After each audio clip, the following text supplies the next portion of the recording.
Passo agora às premissas teóricas de um outro crime imputado, que é o delito de dano. Dano qualificado, artigo 163, parágrafo único, 134 do Código Penal, e dano a bem tombado, que veio a ser encartado na Lei de Crimes Ambientais, que pode parecer anômalo quando eu falar em ambiental, mas é porque o dano bem tombado veio previsto nessa lei. A acusação aponta a prática em concurso material de crime de dano qualificado e de dano a bem tombado pelos réus indicados na peça vestibular, na denúncia. Os demandados teriam, por meio de uma organização criminosa, liderada pelo próprio presidente da República e seu candidato a vice-presidente, auxiliado moral e materialmente para destruição, inutilização e deterioração do patrimônio da União, página 4 da denúncia. Parte-se da premissa de que a dinâmica criminosa teria se desenvolvido em fases, momentos e ações ao longo de um tempo considerável, página 7 da denúncia, com o objetivo maior de concretizar a tomada do poder por meio de um golpe de Estado, é o que diz a denúncia. Segundo a denúncia, a peça da acusação, o termo inicial dos atos executórios pode ser identificado uma vez que a organização criminosa descer ao cuidado de documentar o seu próprio projeto de retenção heterodoxa do poder, página 9 da denúncia.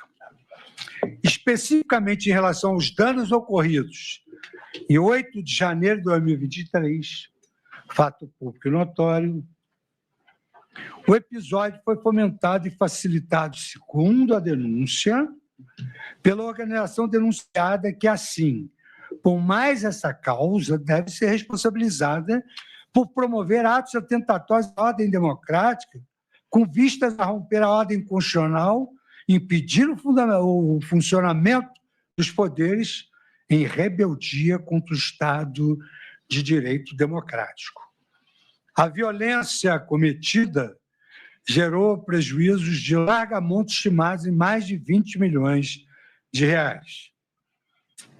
Assim, os danos ocorridos em 8 de janeiro de 2023 teriam, segundo a acusação, decorrido de uma dinâmica criminosa iniciada em 2021, cujo objetivo seria a tomada do poder, o que, embora não tenha se verificado, originou um milionário prejuízo material para o poder público.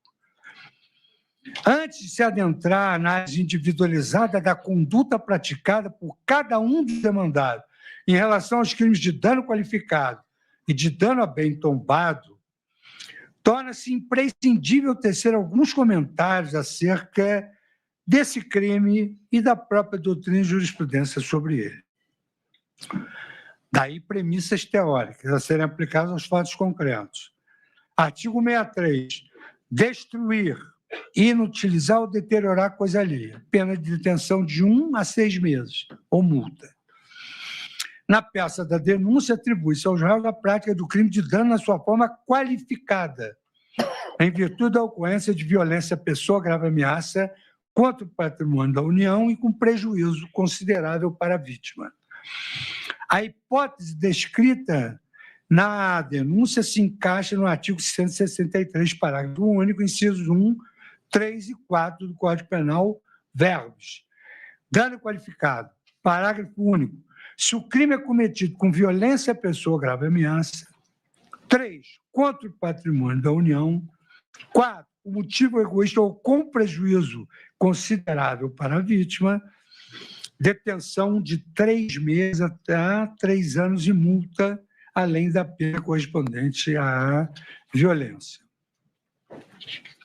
Por seu turno, o artigo 62, inciso 1 da Lei 9605, que trata exatamente do meio ambiente, ela dispõe no artigo 62, destruir, inutilizar ou deteriorar. bem especialmente protegido pela lei, arquivo, registro, etc. Parágrafo pena, reclusão de 1 a 3 anos e multa. Parágrafo único, se o crime for culposo, a pena de 6 meses a 1 ano de detenção, sem prejuízo da multa. Aqui vem as premissas teóricas.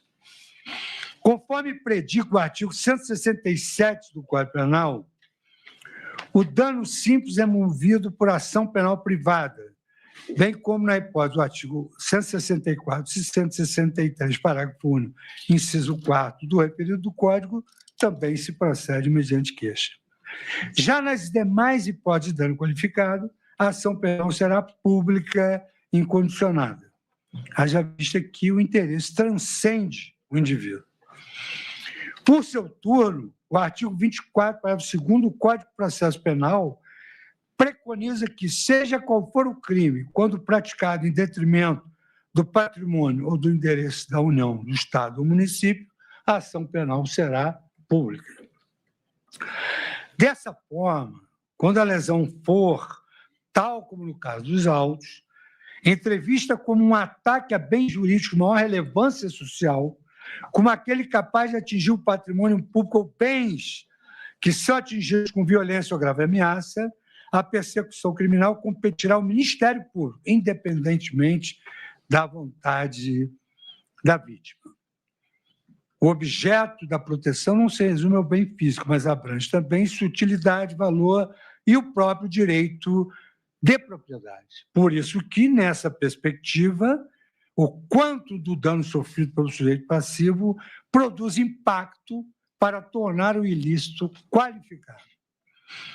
Sob outro enfoque, o crime de dano exige um resultado material, uma efetiva lesão ao bem público.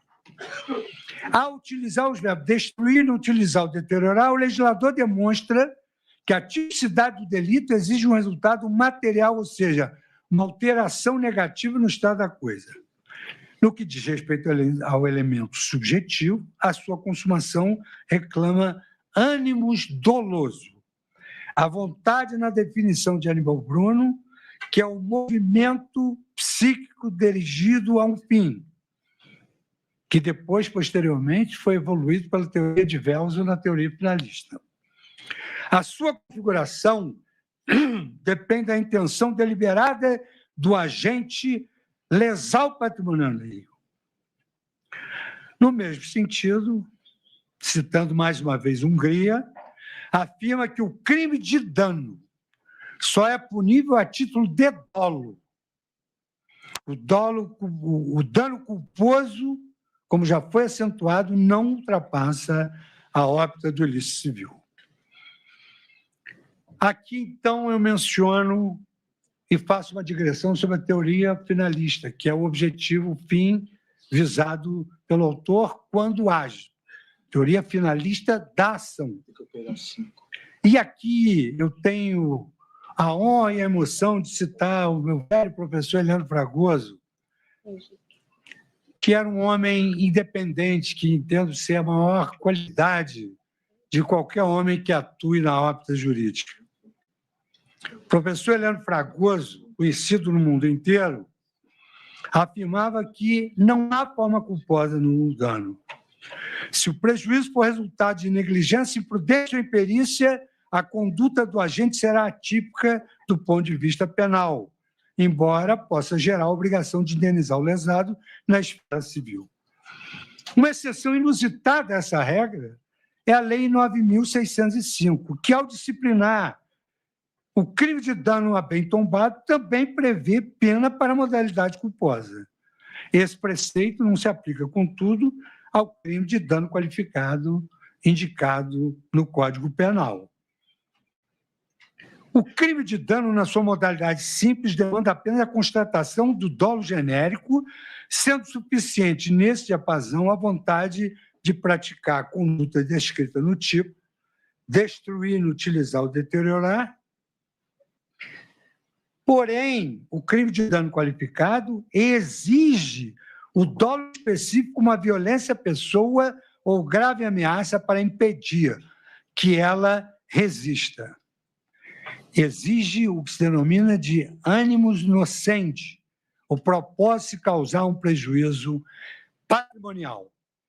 Nesses casos, a finalidade do agente, embora não se confunda com o tipo penal em si, agrava a conduta.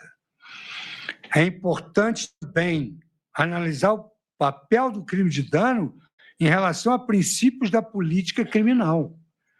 Um deles é o da subsidiariedade. De acordo com esse princípio, um delito só pode ser considerado se não houver um crime mais grave que o absolva. Em outras palavras, o crime de dano funciona como um soldado de reserva, sendo aplicado apenas quando a conduta do agente não se encaixa em uma infração penal mais séria.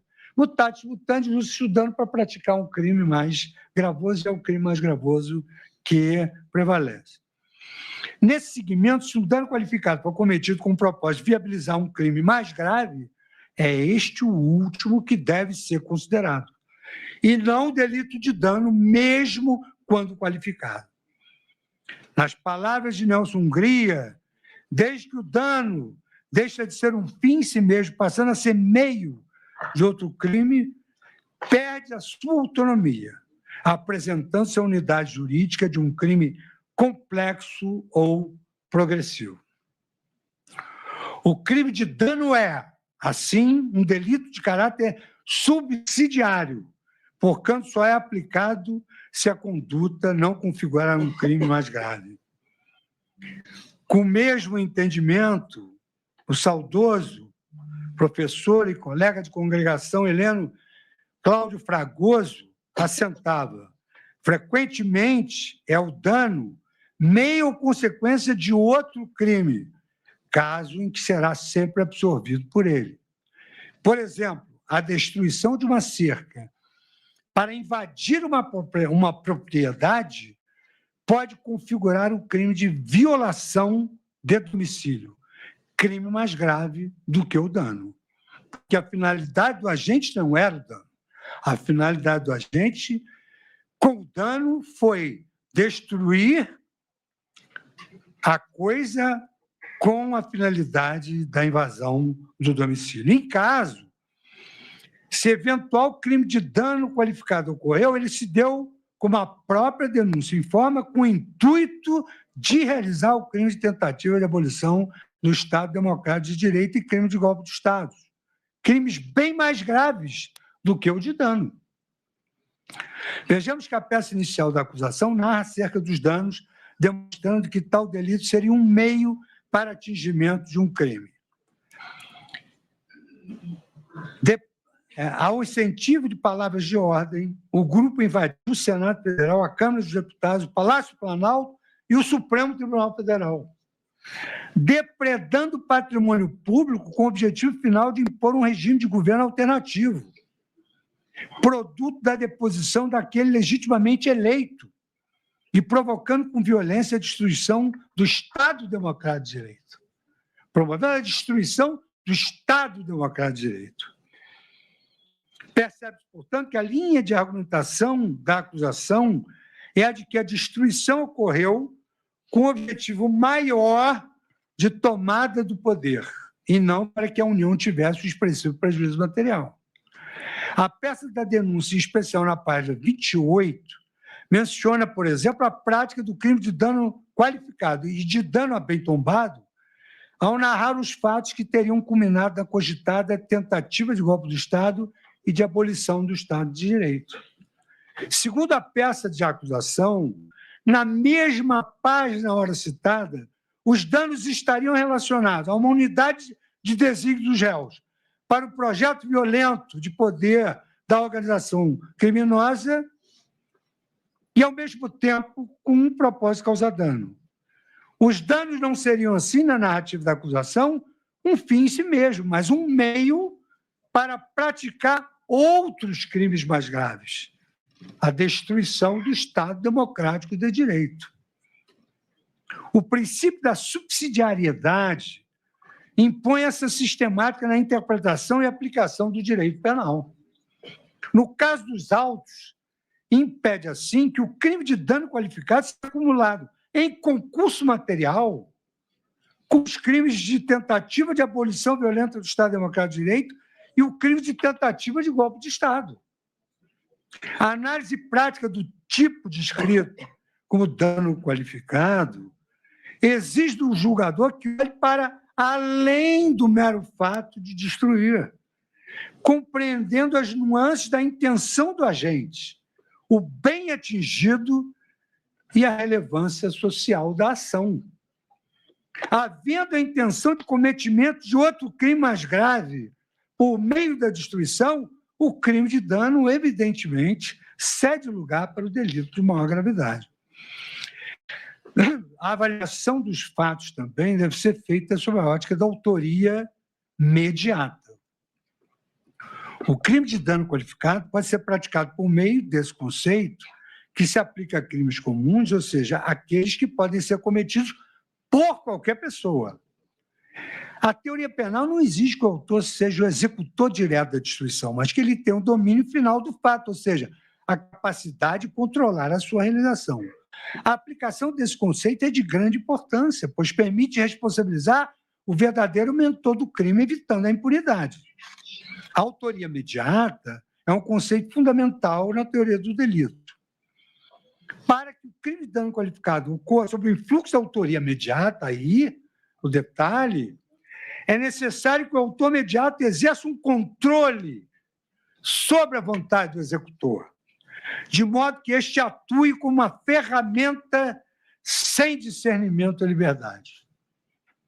Ele é uma ferramenta na mão de quem controla a execução do crime. Esse controle pode se manifestar de várias formas. Em todas elas, o controlador será o responsável pelo crime.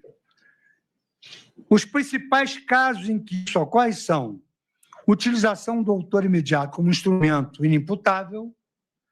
O autor imediato se utiliza de uma pessoa que não pode ser responsabilizada criminalmente como um menor de 18 anos ou um indivíduo com doença mental. Isso acontece todo dia no Brasil, se atribui o cometimento do ilícito ao menor que vai cumprir uma sanção de menos importância e o que é pior, volta a delinquir. Ou então o autor utiliza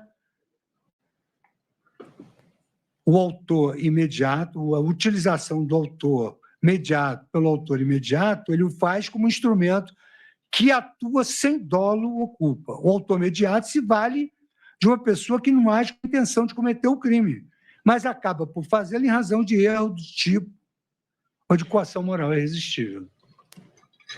Em caso, os vândalos que destruíram bens de inestimável valor para a República, incluindo os bens tombados, não eram, em sua maioria, inimputáveis. Também não agiram em erro de tipo. Erro de tipo. Será que alguém que danificou o patrimônio público acreditava que sua conduta era lícita? Será que alguém ali imaginou que a conduta era lícita? Ou será que praticou aquilo por coação moral irresistível? Qual teria sido a ameaça concreta do suposto autor imediato?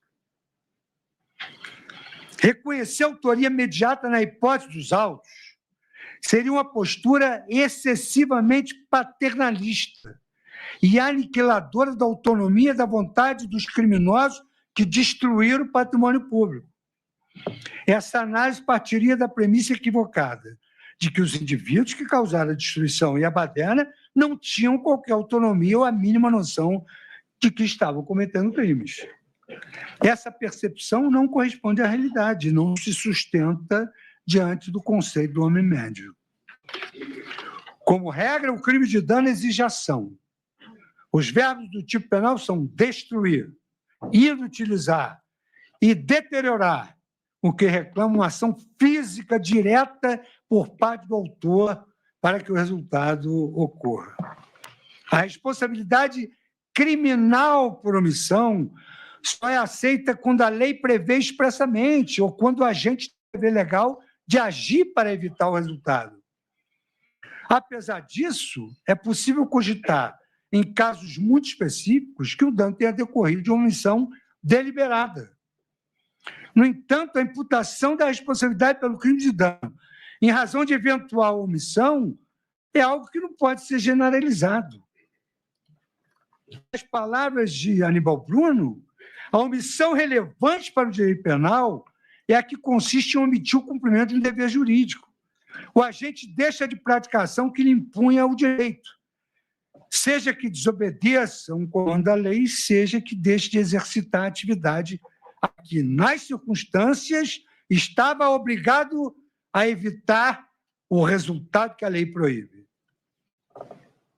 Agora, chama atenção para esse aspecto que eu atentei. No caso em questão, não há nenhuma prova de que algum dos réus tinha o dever específico de agir para impedir os danos causados pela multidão em 8 de janeiro de 2023. Nesse sentido, a teoria jurídica estabelece que a omissão não se configura apenas pela ausência da ação, mas pela ausência de ação capaz de impedir o resultado do crime.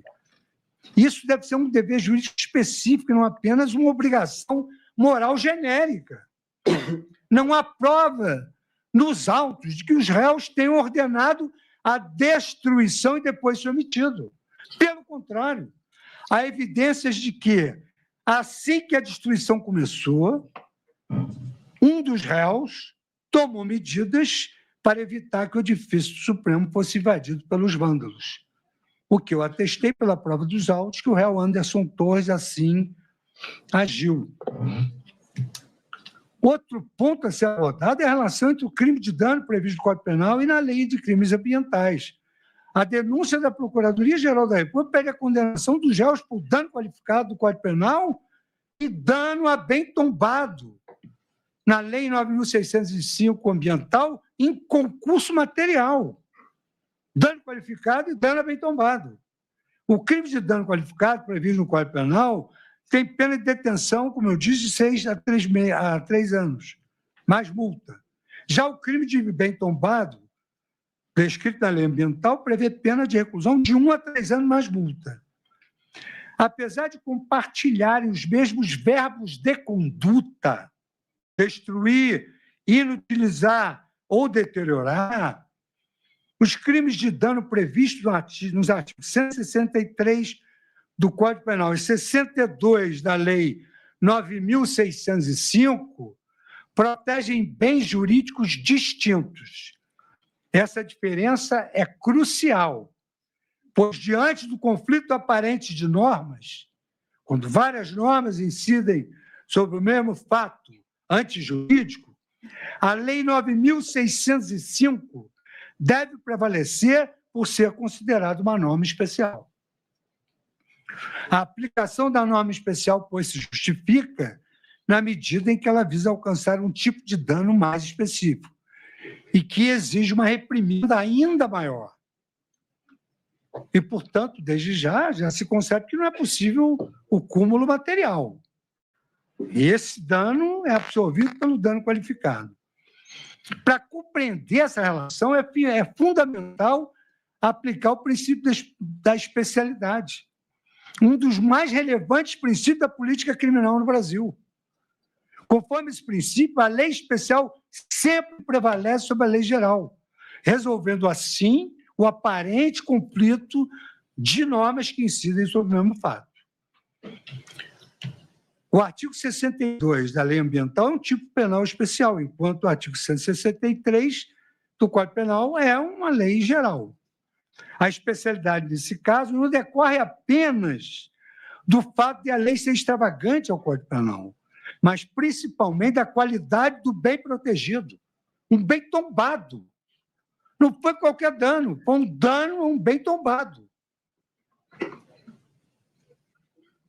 que se configura não apenas como público, mas como parte integrante do patrimônio cultural.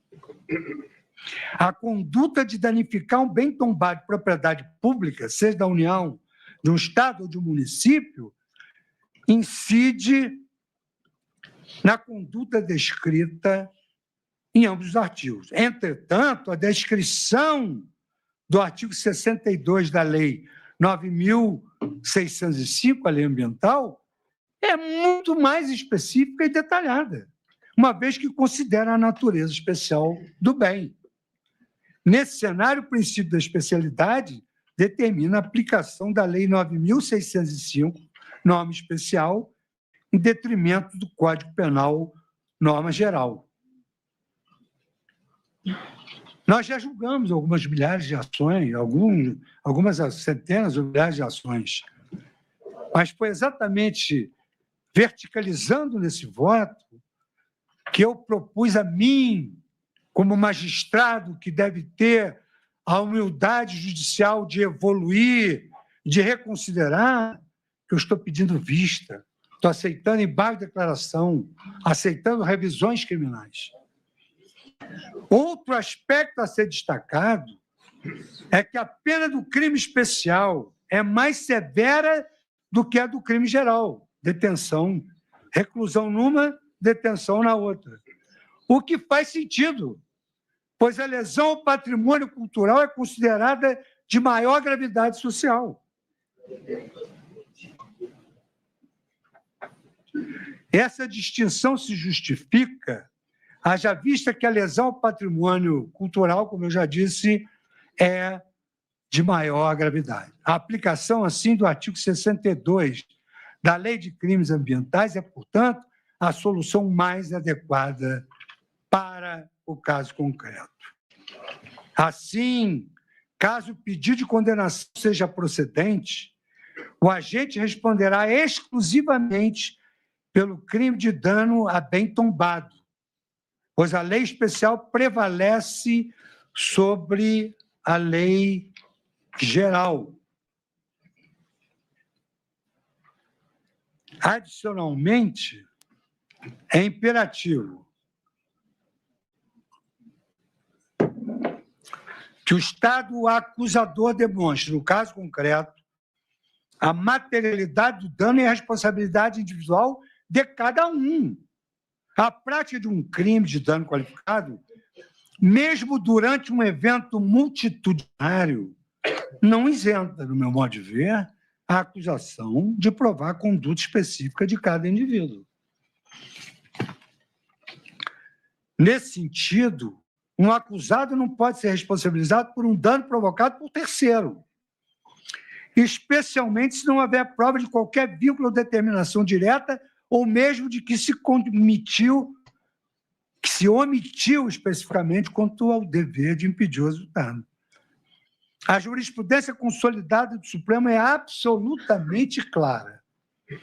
A simples alegação de liderança intelectual, desacompanhada de evidências concretas de responsabilidade de um indivíduo pelo dano, não é suficiente para a condenação.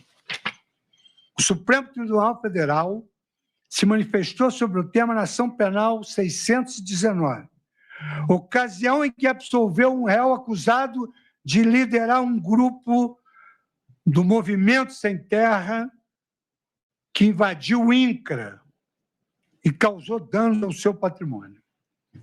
A decisão que sublinha a necessidade de comprovação da responsabilidade individual é exemplificada no voto de um ilustre ministro da Corte. Quando é ilustre, é bom mencionar, ministro Dias Toffoli. Assim, embora se possa concluir que o réu exercia papel de liderança e mesmo de destaque naquele momento, não há indicação segura de que tenha sido ele o autor dos danos patrimoniais.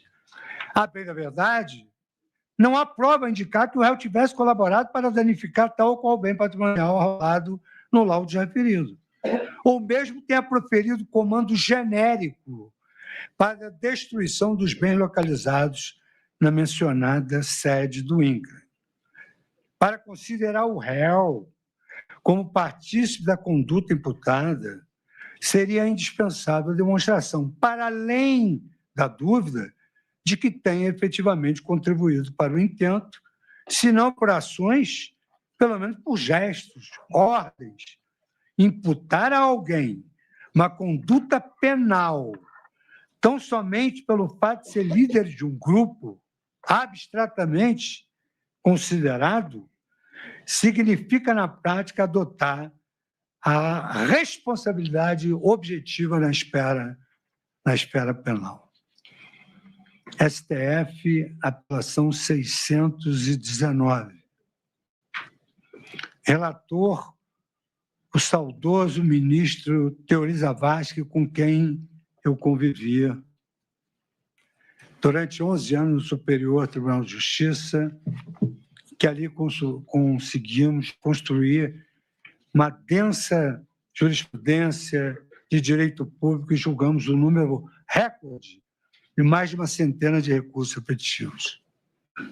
Ainda sobre o tema, é impossível, num voto com profundidade, deixar de citar o eminente ministro Celso de Mello, que, com base em doutrina consagrada, corroborou esse entendimento. Cito aqui longamente Sua Excelência, nessa própria ação penal 619. Cito a doutrina que Sua Excelência adotou naquela oportunidade e destaco: o Supremo Tribunal Federal, com apoio no magistério da doutrina, tem advertido que o sistema jurídico vigente no Brasil impõe ao Ministério Público a obrigação de expor de maneira individualizada a participação de pessoas acusadas de suposta prática de infração penal, a fim de que o Poder Judiciário, ao resolver a controvérsia, possa, em obséquio aos postulados essenciais do direito penal, da culpa e do princípio constitucional do due process of law, como ele colocou no voto, sem transgredir esses valores condicionantes da atividade de persecução penal, apreciar a conduta individual do réu a ser analisada, em sua expressão concreta, em face de elementos abstratos contidos no preceito primário da incriminação. Cabe assinalar, de outro lado, disse Sua Excelência, ministro Celso de Mello, que o Ministério Público Federal, e eu só apenas estou citando o ministro Celso de Mello em deferência ao saber jurídico inigualável de Sua Excelência, um ícone da magistratura. Cabe assinalar, de outro lado, que o Ministério Público Federal, além de não haver demonstrado, acima de qualquer dúvida razoável, alegada participação do réu na prática da infração penal hora exame, sequer identificou na espécie a inequívoca intenção dolosa de destruir, inutilizar ou danificar, naquele caso, não se podendo inferir ainda do comportamento imputado ao acusado, vale dizer a presença do ânimo inocente. Como se sabe, a ausência do elemento subjetivo pertinente ao crime de dano afasta a própria caracterização típica dessa espécie delituosa, pois a existência do comportamento motivado pelo dolo específico causar prejuízo constitui um dos essenciais delicti, sem o qual não se aperfeiçoa no plano da tipicidade penal esse crime contra o patrimônio. E ainda segue na ementa, que ficou como relator o ministro Teori Zavascki, na apelação 619, ainda que comprovada a materialidade do dano, a ausência de prova suficiente da autoria ou participação, conduz à absolvição do réu por força do artigo 386, inciso 7º do Código de Processo Penal.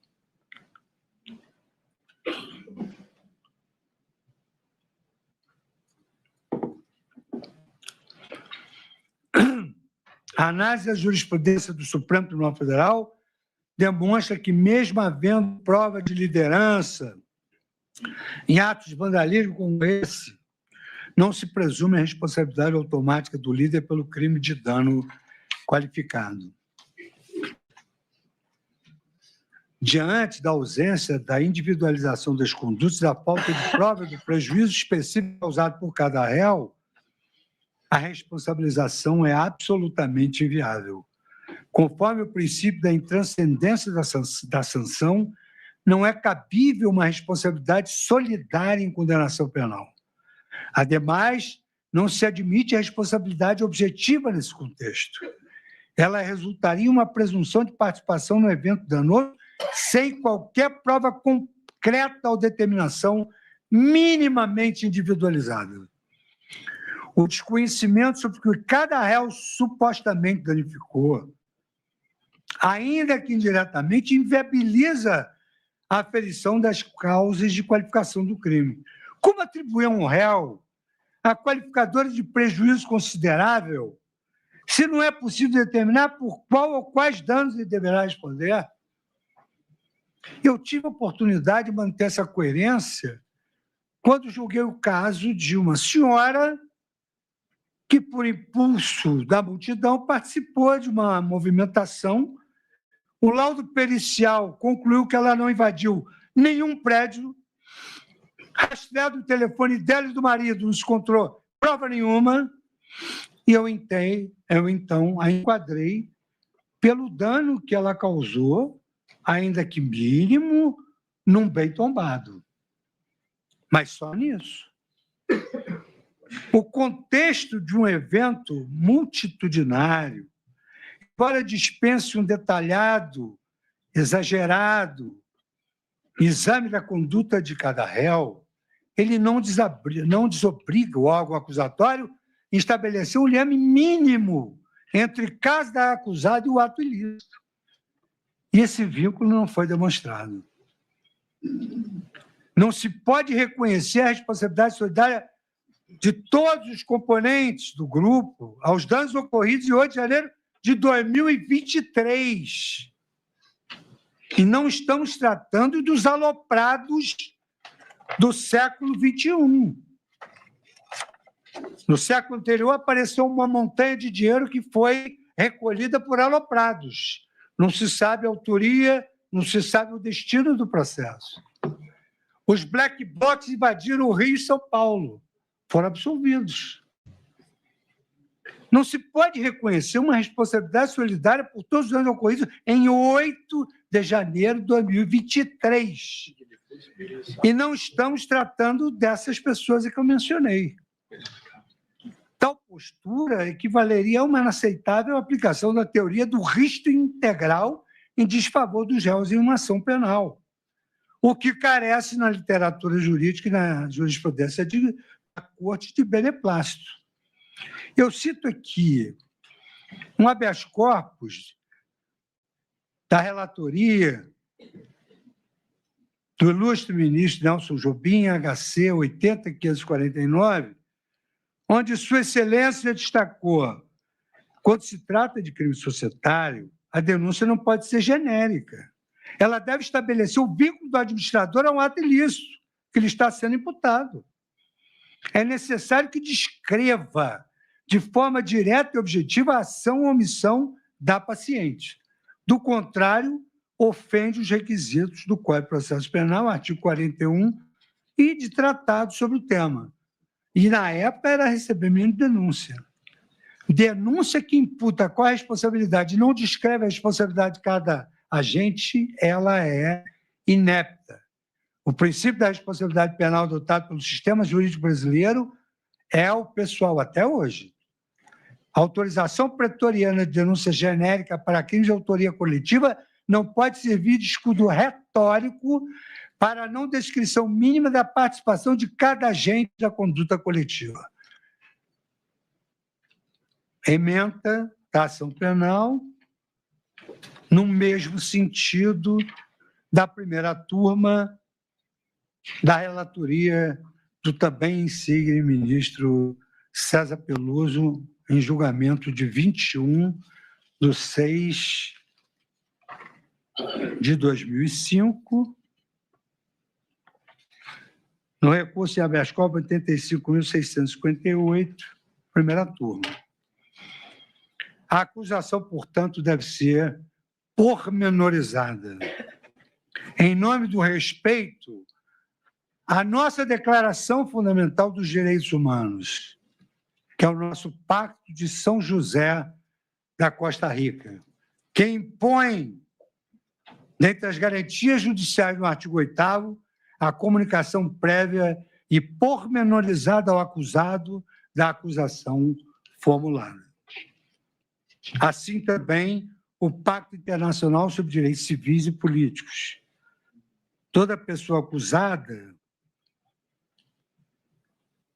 tem de um delito tem direito à plena igualdade, a pelo menos as seguintes garantias: de ser informado sem demora, numa língua que compreenda de forma minuciosa da natureza e dos motivos da acusação contra ela formulada, principalmente num país como o nosso, em que o erro de direito não escusa a parte de responder pelo ilícito. E nós sabemos que a nossa comunidade carente, isso é uma ficção jurídica cruel contra a comunidade carente. Feitas essas considerações, eu então, senhor presidente, vou passar, conforme determinação de Vossa Excelência, a análise individualizada da conduta praticada por cada um dos réus em relação ao crime de dano. E aí eu questiono a Vossa Excelência só por uma questão de estratégias, de poder não sacrificar a turma com interrupções, mas, eventualmente, todo ser humano tem as suas necessidades.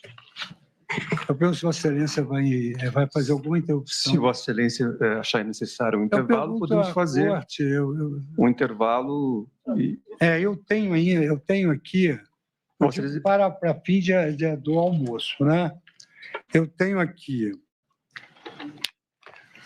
aqui uma densa premissa teórica sobre os crimes de golpe de Estado e abolição do Estado Democrático. Eu fiz a premissa teórica do mais simples, que é o dano.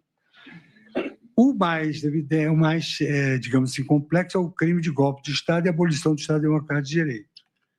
Depois eu tenho a análise das condutas. Então, senhor presidente, eu não sei se ontem nós demos algum intervalo para lanche, para alguma coisa.